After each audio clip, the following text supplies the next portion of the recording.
Hi. When I wrote Peace Man, I was very excited because I had just finished my first novel.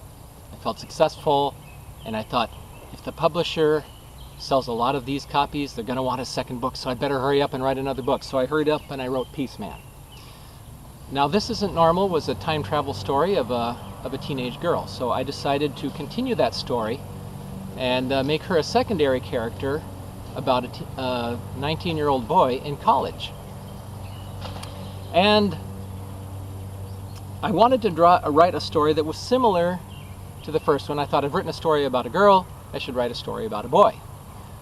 Some people expressed amazement that people who know me, that I had no sisters, no daughters.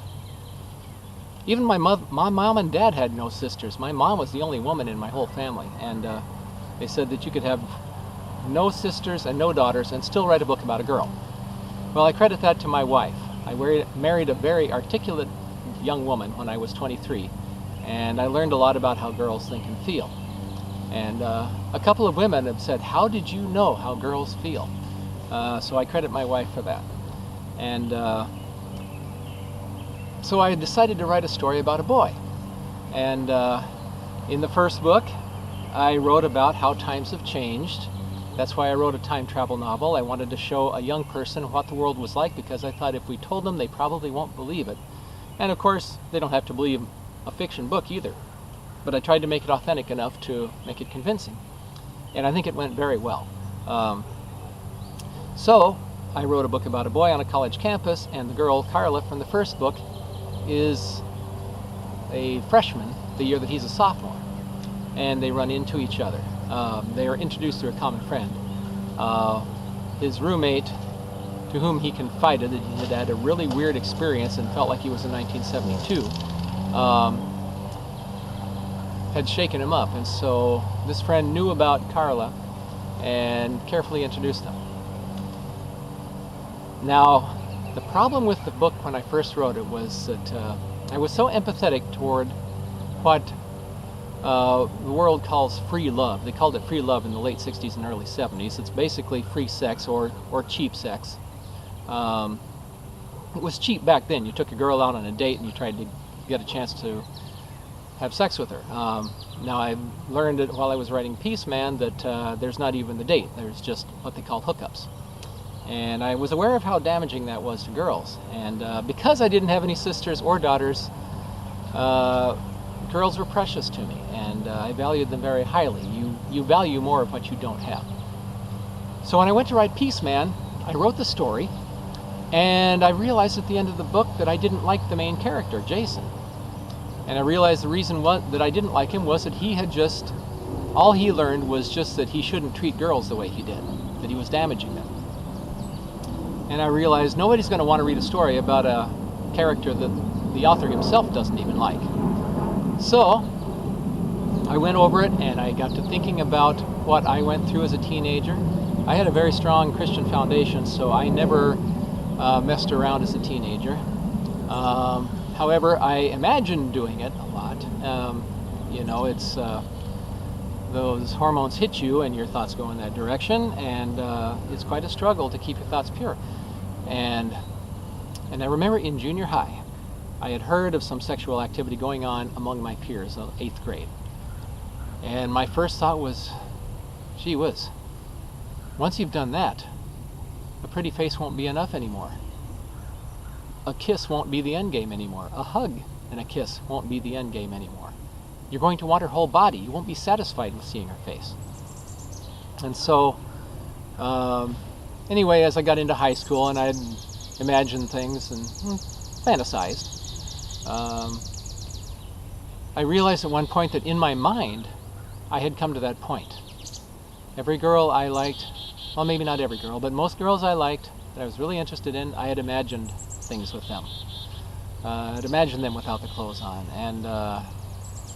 And when I would come to school in the morning, I'd see that same girl and I'd feel ashamed of myself for what I had thought about her the night before. And then I eventually came to the point where I realized what I thought about in junior high. I thought, I've gotten there. A pretty face isn't enough. I would like to see her fully undressed.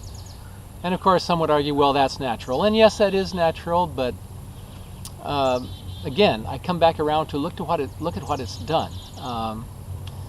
We thought we had sexual liberation in the late 60s and early 70s, and since then we've had angrier and angrier feminists because they're tired of men ripping them off. And but the key point in the story of Peaceman was to realize how Jason got to the point where he was, and for him to have a similar epiphany that I had. And it's a lot tougher because he'd gone into the college campus life very deeply. But then that made it more of a miracle. So I thought to myself, this is actually the best book I've ever written. And I thought that it would probably outsell my first book, This Isn't Normal, because it went so deep into his psyche. Well, it didn't. Everybody liked the 16-year-old girl meets her 16-year-old grandmother in an earlier time motif. Jason went back in time while he was in college, so he didn't meet any dead relatives, and that element was missing. And then the end of the book is kind of a weaker ending. This Isn't Normal ended with a great ending. I knew that Peaceman had a rather mediocre ending, and I knew that I would have to write a third book after I wrote Peaceman. And so then I went on to write a futuristic novel involving both Jason and Carla, which takes place in the future. And so to really realize how Jason turned out, I recommend reading For the Children after you read Peaceman.